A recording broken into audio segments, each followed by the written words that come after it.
Outreach Israel News, November 2024. Identity or Destiny. We live in very precarious and uncertain times, where severe questions about when we are on the timeline of salvation history are definitely being asked. Many of us can look back on the events of the past year, and especially what has taken place since the events of October the 7th, 2023, and doubtlessly conclude that we have taken some big jumps forward toward the return of Yeshua the Messiah. The conflict between Israel and Hamas, Hezbollah, the Houthis, and Iran and their Russian allies makes us want to each consult with passages in the prophets and Revelation. Seeing all of the pro-Palestinian, anti-Zionist, and anti-Jewish protests across the West invoke memories of Nazi Germany and the Holocaust. While many of those protesting against the so-called Zionist entity are Islamic, many are also claiming followers of Yeshua of Nazareth. How many of them have forgotten the Messiah's own word, "For salvation is from the Jews"? John 4:22, Tree of Life version. To be certain, there are many different ways people have been responding to the current tensions. One of the most important ways has been for different messianic voices and influencers to speak out strongly against supersessionism or replacement theology. Various conservative Christians have not taken huge stands in support of Israel and the Jewish people because they believe that God is finished with them and that the church is a new Israel. Likewise, there have been messianics emphasizing that we need to be more spiritually astute to when we are living, psychologically prepare ourselves, and be better equipped to perform the mission of God. If there is less time ahead of us than before, there is nothing better for messianics than to be strongly fulfilling the mandate of seeing Jewish people come to faith in Yeshua, and us all standing shoulder to shoulder in these end times. Still, it is hardly a surprise, in light of growing world anti-Semitism and anti-Judaism, why many, especially younger Messianic Jews, would want to see themselves recommitted to matters of Jewish identity and continuance. Jewish heritage is something indeed worth fighting for. Yet, a number of Messianic Jews can be observed as emphasizing their Jewish identity to such an extent that their identity as followers of Messiah can be overshadowed. Likewise, while none of us should ever think that Jewish and non-Jewish people are 100% identical, as various natural differences and distinctions do exist, the Messianic community has had various voices overemphasize distinctions at the expense of common matters of faith. This has neither helped nor encouraged unity, mutual partnership, and co-laboring in the Messianic mission. And perhaps most overlooked is that an overemphasis on Jewish identity or distinction can most severely overshadow the most important thing we all need to be discussing and probing: the unique prophetic destiny and purpose of the descendants of Abraham, Isaac, and Jacob. common claims of replacement theology. The Messianic Jewish community has been uniquely placed to combat not only the effects of historic Christian anti-Semitism, but most especially supersessionism or replacement theology. Many of us within the Messianic sphere of influence are perhaps not always aware of the significant negative impact of supersessionism on a great deal of current Christian thought. Even with the significant impact of the Holocaust and creation of the State of Israel in 1948, there are many Christian people and institutions who in various ways claim that the church is a new Israel, and that the Jewish people are a nation in rebellion to their Creator for rejecting Jesus as Messiah. While we would expect a great deal of supersessionism to come from the religious left, it is also seen to be from those on the religious right. Many who you would expect to stand with Israel and the Jewish people in this hour are not, because they believe that God has transferred Israel's promises to the church. Frequently, on the basis of Galatians 3:28, those supporting replacement theology will claim that Jewish identity and heritage have been rendered inoperative. There is neither Jew nor Greek, there is neither slave nor free, there is neither male nor female, for you are all one in Messiah Yeshua. Tree of Life version. It is to be observed how there is broad academic agreement how Paul's statement subverted an ancient Jewish prayer, where an observant Jewish male would thank God for not being made a pagan, a slave, or a woman. Tosefta Barakot 6:18. Galatians 3:28 features quite prominently in contemporary evangelical debates over women in ministry and ordained female clergy. One can honestly deduce from Galatians 3:28 that one's natural human distinctions are less important than possessing common salvation in the Lord Yeshua. Yet conservative readers of Galatians 3:28 hardly believe that anatomical distinctions in gender disappear because of faith in Yeshua. Similarly, while many first-century Jews had hyper-inflated views of Jewish importance and chosenness, Paul himself lauded Jewish heritage and identity, Romans 3:1 and 2, and continued to affirm how his kinfolk had a central role in salvation history, Romans chapters 9 through 11. A biblical emphasis on the common human need for salvation in the Messiah and our shared faith as being most important hardly means that all distinctions disappear and evaporate. This is especially true of the heritage of Jewish believers in Israel's Messiah. The importance of Jewishness has been downplayed within many centuries of Christianity by claiming that true Jews are those who have circumcised hearts. Romans 2:28 and 29 does say, after all, "For one is not a Jew who is one outwardly, nor is circumcision something visible in the flesh. Rather, the Jew is one inwardly, and circumcision is of the heart, in spirit, not in letter. His praise is not from men, but from God." Tree of Life version.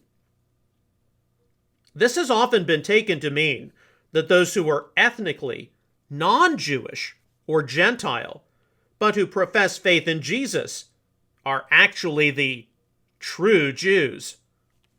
Those who are ethnically Jewish, but who do not profess faith in Jesus, are not to be regarded as Jewish anymore.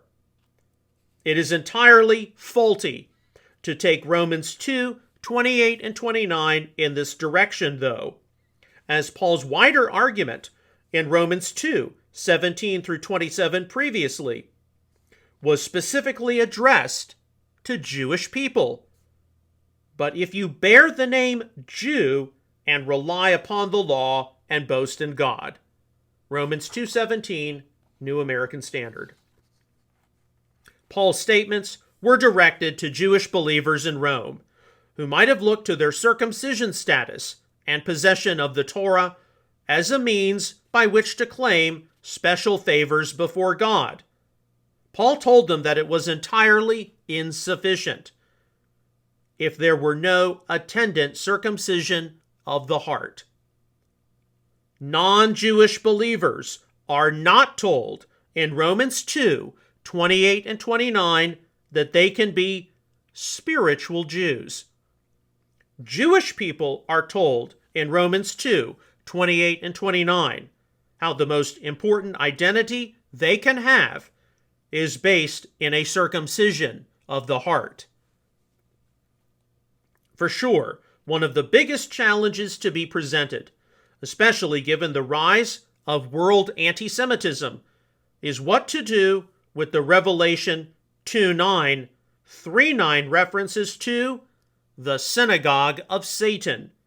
Throughout many centuries, ignorant and prejudiced Christians have used Yeshua's word about those who say they are Jewish and are not, but are a synagogue of Satan, Revelation 2:9, Tree of Life version, and applied it to the corporate Jewish people as being liars and imposters. Christians are now the true Jews. Today's Messianic Jewish movement often interprets Revelation 2:9-3:9 as referring to non-Jews or Gentiles who claim some kind of Israelite identity. Almost no one, at least to my knowledge, has sufficiently tried to evaluate what Revelation 2:9-3:9 meant to the believers in ancient Smyrna and Philadelphia. If this were something actually probed, then as seen in ancient Christian works, such as the martyrdom of Polycarp, there was a Jewish element to these ancient believers being persecuted. Revelation 2:9-3:9 cannot, however, be applied universally to the entire Jewish community for all time. These passages do, though, prompt Messianic Jewish believers to consider the degree to which they can be self-critical, little differently than how the prophets of ancient Israel were. This is not often something the Messianic community does very well. Are non-Jewish Messianics actually trying to replace Jewish believers? The place of non-Jewish believers within today's Messianic community has been a place of tension and strong debate. Certainly, for all of the years our family has been involved.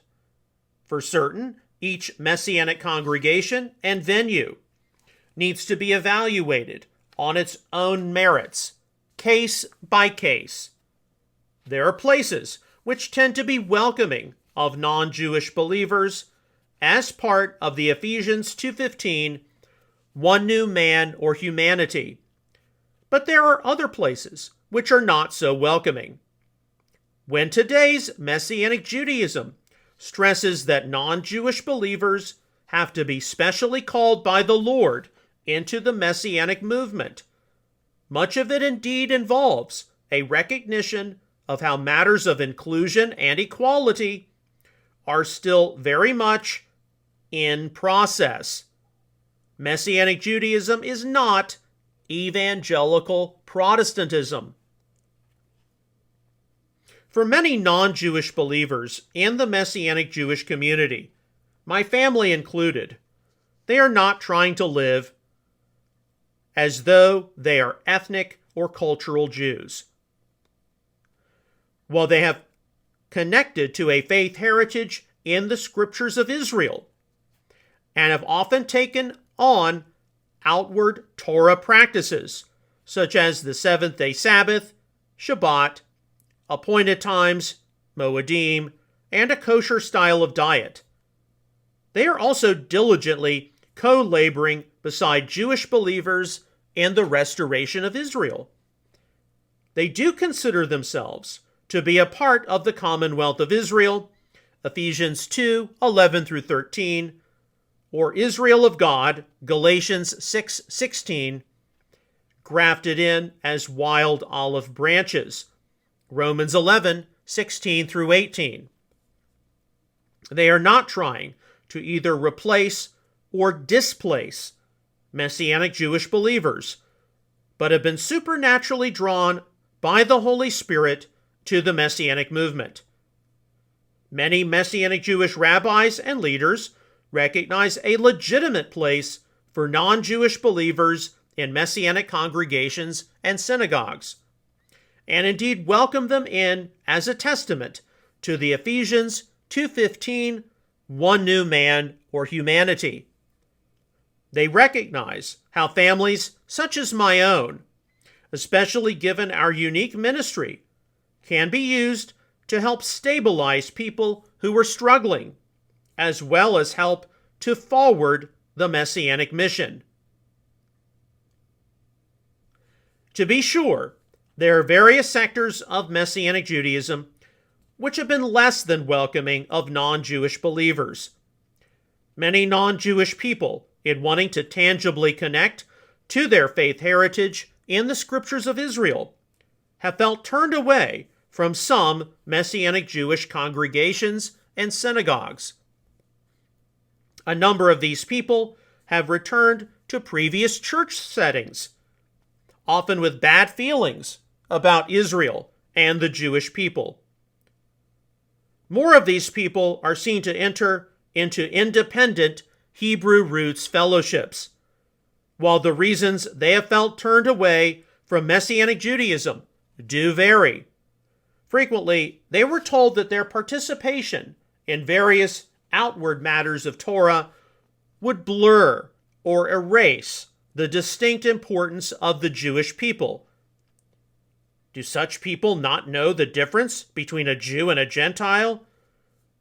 Many theological accusations can be levied from passages such as Galatians 5:2 and 3, and 1 Corinthians 7:17 through 24, with few knowing what to do or what some alternative approaches are.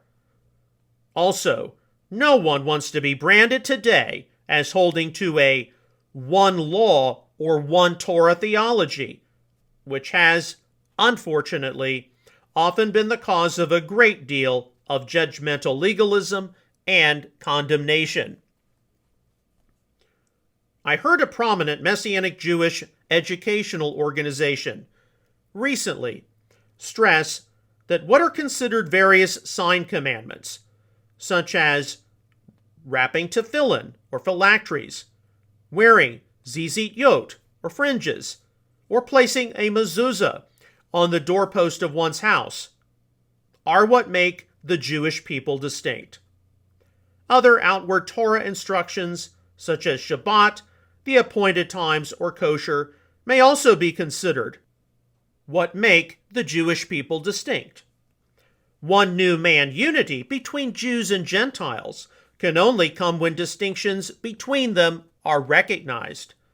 A further implication is that when non-Jewish believers possibly are seen to keep various outward Torah instructions, a Jewish person's identity can then be obliterated. It cannot be underemphasized how Jewish and non-Jewish people are not 100% the same, a notable error of much of one law or one Torah theology. Jewish people have an undeniable natural connection to the Torah as a part of their ethnic and cultural heritage, which non-Jewish believers in Israel's Messiah do not have. Various differences and distinctions do not go away because of Messiah faith. But the unity of what is more correctly labeled as the Ephesians 2:15 one new humanity is not predicated upon any kind of differences or distinctions. Differences are present among a diverse selection of believers for sure, but the unity God desires is predicated upon the common faith we possess in what the Son of God has accomplished on the tree of sacrifice. Sadly, a unity based on distinctions first, rather than common faith in the Lord first, does permeate a sizable enough part of the contemporary Messianic Jewish movement.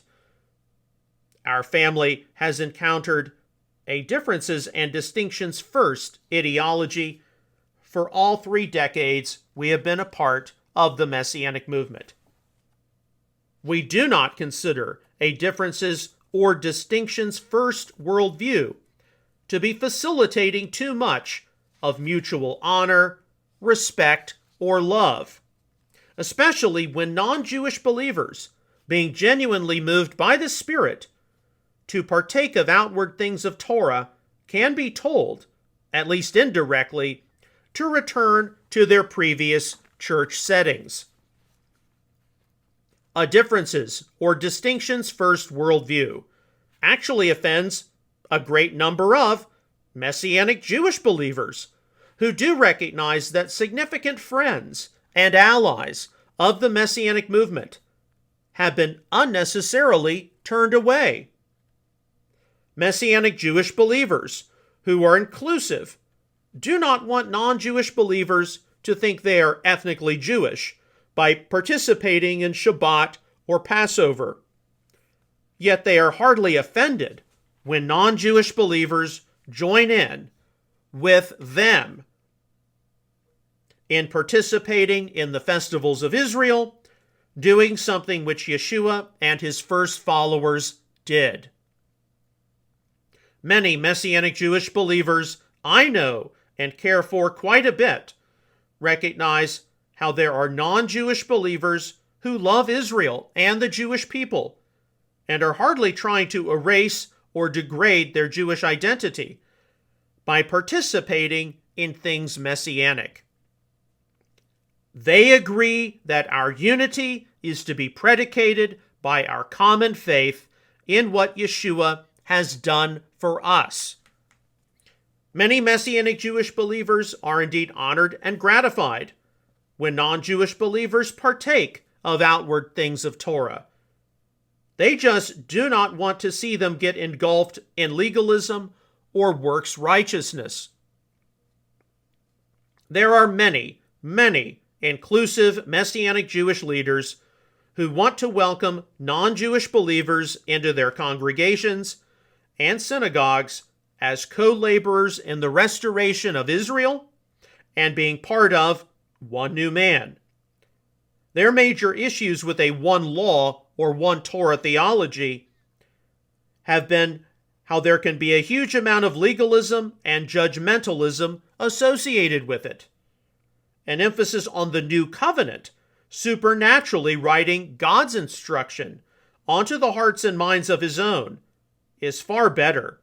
Jeremiah 31, 31-34, Ezekiel 36, 25-27.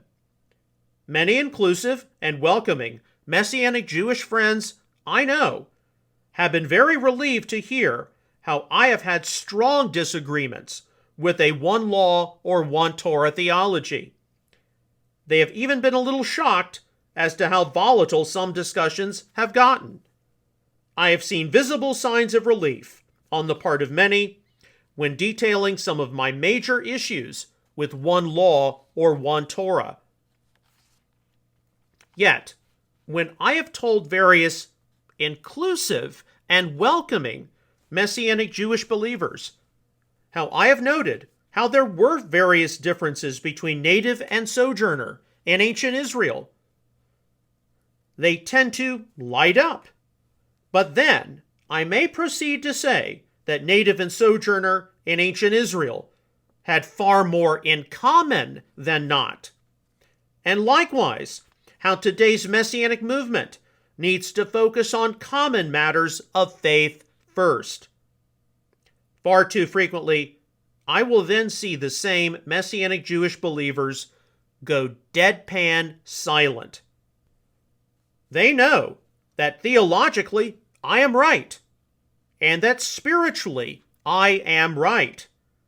They also know that some of their other Messianic Jewish colleagues have perhaps even erred badly in overemphasizing differences and distinctions first. Many non-Jewish believers have been turned away from the Messianic community who should not have been. But they just cannot seem to verbalize it. Is this a consequence of a further generational maturation which needs to take place?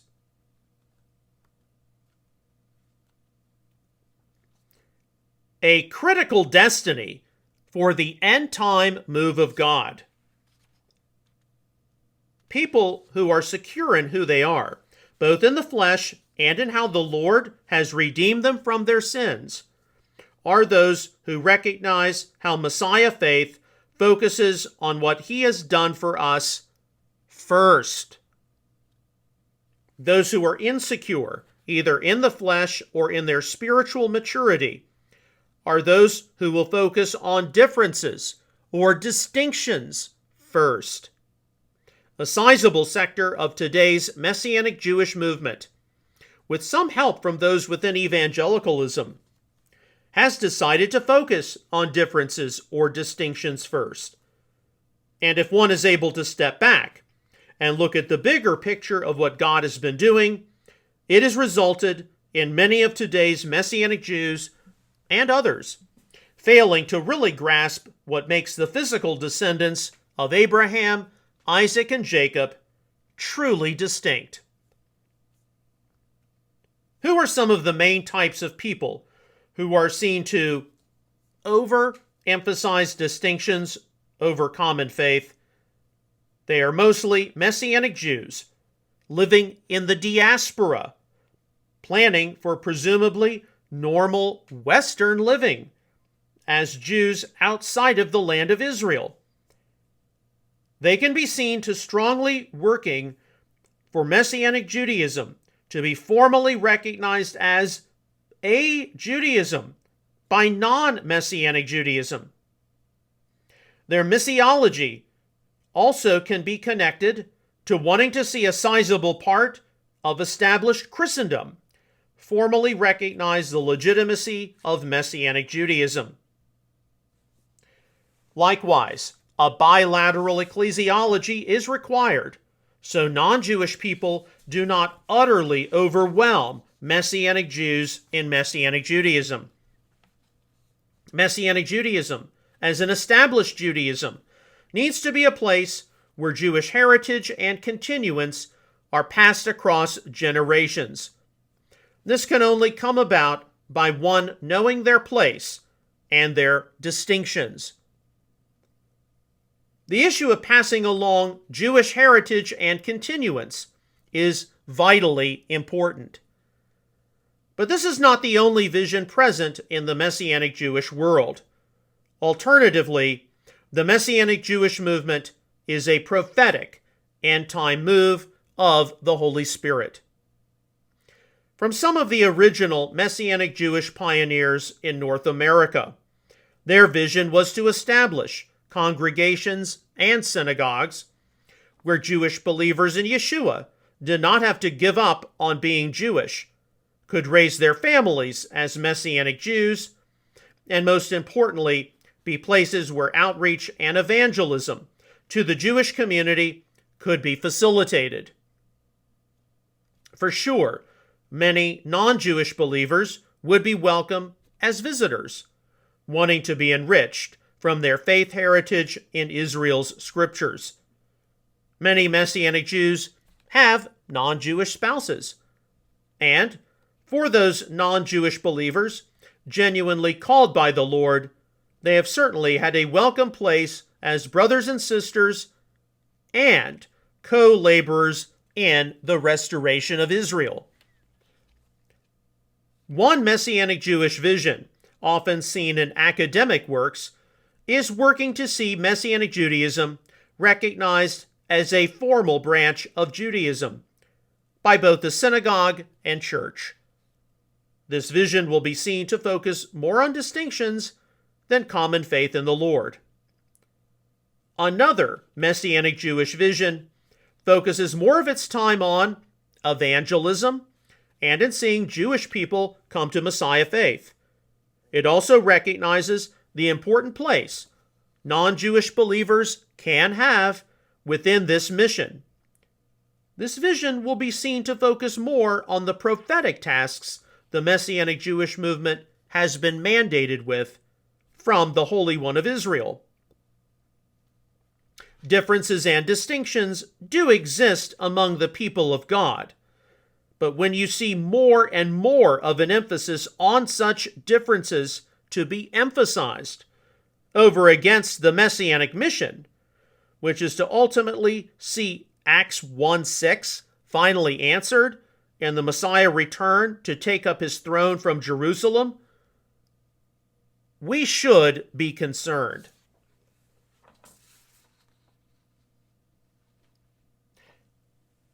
An expectation of participation? When today's Messianic Jewish movement invokes over itself that it is the end-time move of God, what does this mean? Is it just a soundbite for marketing purposes, so that evangelical Christians can give generously to Jewish ministry? Or is it something to actually be affirmed as various realities take place involving the modern-day state of Israel, the emergence of the Messianic movement onto the scene of history, and future matters to be materializing? How many of today's Messianic Jewish young people may actually participate in future end-time events? How prepared is today's Messianic Jewish movement for an impending end game? What are some things we need to possibly be thinking about? For sure, most of us have attended a Messianic congregation or synagogue or a large conference event and have heard some major allusion to Ezekiel's Valley of the Dry Bones. This is commonly approached as representing the rebirth and return of Israel, perhaps even from the malnourishment and starvation of the Holocaust. The hand of Adonai was upon me. The Ruach Adonai, Spirit of the Lord, carried me out and set me down in the middle of the valley.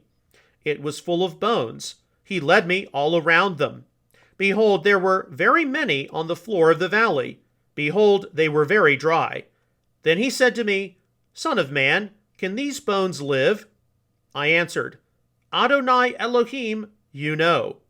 Prophesy over these bones. He said to me, Say to them, Dry bones, hear the word of Adonai. Thus says Adonai Elohim to these bones, Behold, I will cause Ruach, Spirit, to enter you, so you will live. I will attach tendons to you, bring flesh on you, and cover you with skin. Then I will put breath in you. You will live. You will know that I am Adonai. So I prophesied just as I was commanded. As I prophesied, there was a noise, and behold, an earthquake. Then the bones came together, bone to its bone. I saw, and behold, there were tendons on them. Flesh came up, and skin covered them above, but there was no breath in them. Then he said to me, Prophesy to the Ruach. Prophesy, Son of man, and say to the Ruach, Thus says Adonai Elohim, Come from the four winds, Ruach. Breathe upon these slain, that they may live. So I prophesied just as he commanded me. The Ruach came into them, and they lived. They stood up on their feet, a vast army. Then he said to me, Son of man, these bones are the whole house of Israel. Behold, they say, Our bones are dried up, our hope is lost, we are cut off by ourselves. Therefore prophesy and say to them, Thus says Adonai Elohim, Behold, I will open your graves, I will bring you up out of your graves. My people, I will bring you back to the land of Israel. You will know that I am Adonai when I have opened your graves and brought you up out of your graves. My people, I will put my Ruach in you, and you will live. I will place you in your own land. Then you will know that I, Adonai, have spoken and that I have done it. It is a declaration of Adonai. Ezekiel 37, 1 through 14, Tree of Life version. Occurring immediately after the dry bones prophecy of Ezekiel 37, 1 through 14, is the two-stick oracle of Ezekiel 37, 15 through 28. This is a prophecy fraught with a great deal of controversy across the broad messianic spectrum. It details a future reunion of the southern and northern kingdoms of Israel and many companions into a united people of God. Regardless of how some in the two-house sub-movement may have greatly abused this prophecy and associated it with some fanciful lost tribes speculation, no objective reader can deny how this prophecy is presently unfulfilled. While there are matters which can only be known as the future unfolds, it is unfortunate how in much of today's Messianic Judaism, Ezekiel 37, 1 through 14, will be read affluently, but then Ezekiel 37, 15 through 28, with its clear future implications, will be almost blotted out from one's Bible reading and treated as though it is not even present in the text. The word of Adonai came to me, saying, You, son of man, take one stick and write on it, for Judah, for Bnei Israel joined with him. Then take another stick and write on it, for Joseph, the stick of Ephraim, and all the house of Israel joined with him. Join them one to another for yourself, as one stick, so they may become one in your hand. When the children of your people speak to you, saying, Won't you tell us what you mean by these? Say to them, Thus says Adonai Elohim, Behold, I will take the stick of Joseph, which is in the hand of Ephraim, and the tribes of Israel join with him. And I will put them together with the stick of Judah, and make them one stick. They will be one in my hand. The sticks that you write on will be in your hand before their eyes. Then say to them, Thus says Adonai Elohim, Behold, I will take Bnei Israel from among the nations where they have gone, and I will gather them from every side and bring them into their own land. I will make them one nation in the land, on the mountains of Israel, and one king will be king to them all. They will no longer be two nations, and never again be divided into two kingdoms. They will never again be defiled with their idols, their detestable things, or with any other of their transgressions. I will save them out of all their dwellings in which they have sinned. I will purify them. Then they will be my people, and I will be their God. My servant David will be king over them. They will all have one shepherd. They will walk in my ordinances and observe my rulings and do them. They will live in the land that I gave to my servant Jacob, where your ancestors lived. They will live there, they, their children, and their children's children forever, and my servant David will be their prince forever. I will cut a covenant of shalom with them. It will be an everlasting covenant with them. I will give to them and multiply them. I will set up my sanctuary among them forever. My dwelling place will be over them. I will be their God, and they will be my people. Then the nations will know that I am Adonai who sanctifies Israel, when my sanctuary is in their midst forever.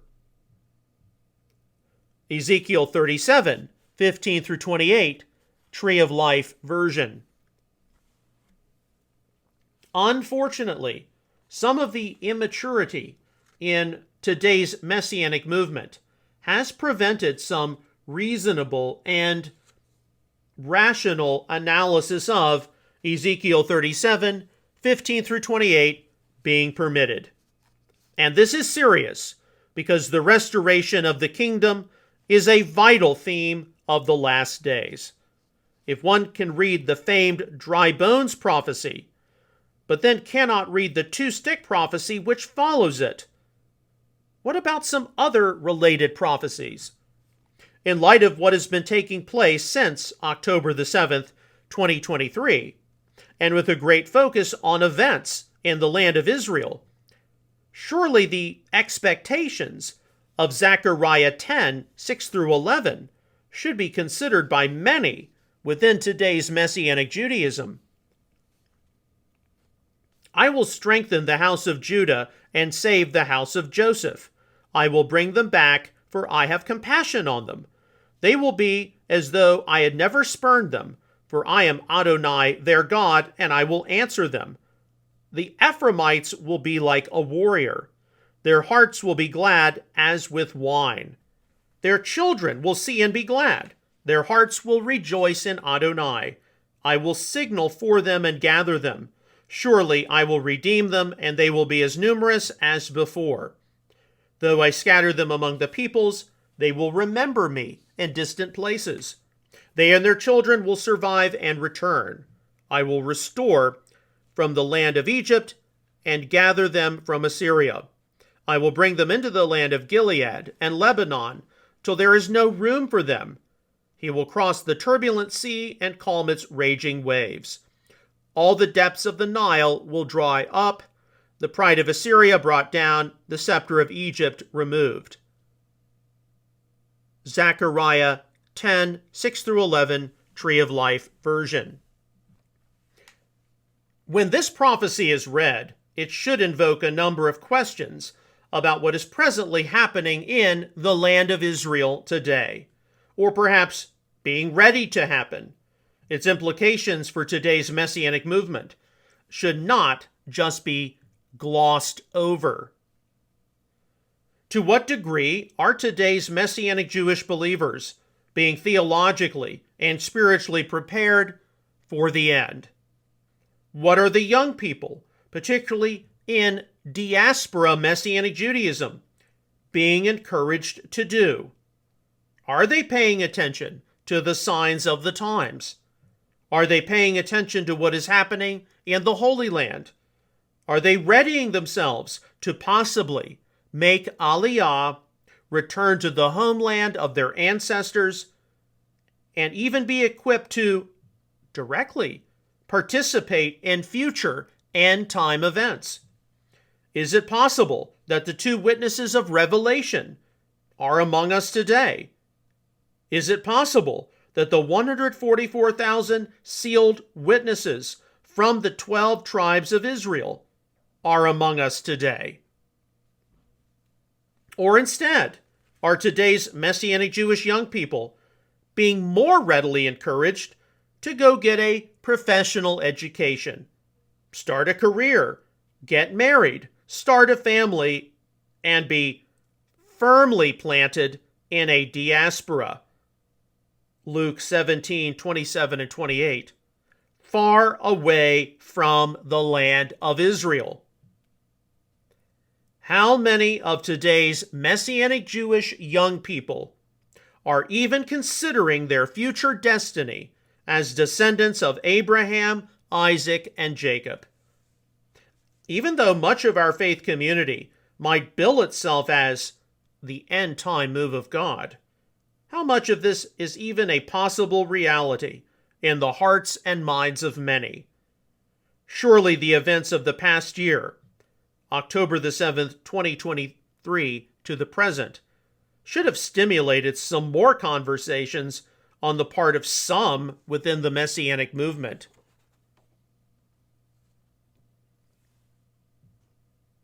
The future before us.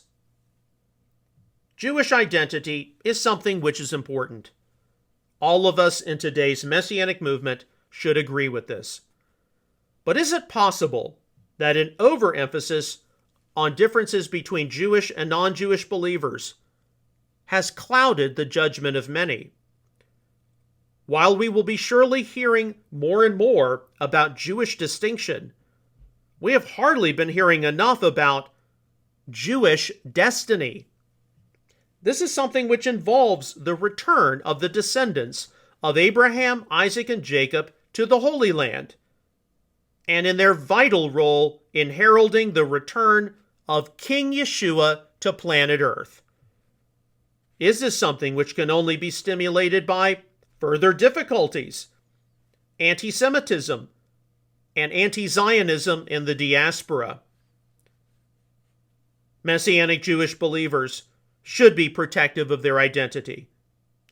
Yet some, in recent days, have overstressed their identity in outward matters of Torah, at the clear expense regarding their destiny and direct participation in future end-time events.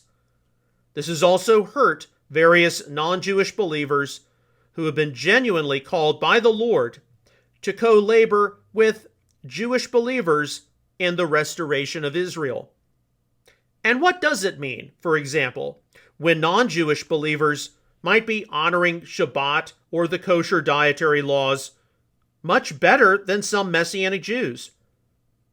Furthermore, when many Messianic Jewish young people are not observing the 4 prohibitions of the apostolic decree, especially against immorality, which some believe are all that Gentile believers are to keep. Acts 15, 20, 29. What does that say about our present state of development? I am a non-Jewish believer from a conservative, evangelical, Protestant background, whose family got called into the Messianic movement. I cannot make Aliyah to Israel. I will not be one of the 2 witnesses. I am not going to be one of the 144,000. But I can, as a co-laborer with Messianic Jewish believers, help to serve the interests of Acts 1:6 and Romans 11:26 following in other ways. My ministry as a Messianic teacher is widely designed to help bring stability in our increasingly more complicated times. Time will tell if, in my teaching capacity, I have to more forcibly remind us all how today's Messianic movement has an important mission in heralding the return of Yeshua the Messiah to the earth.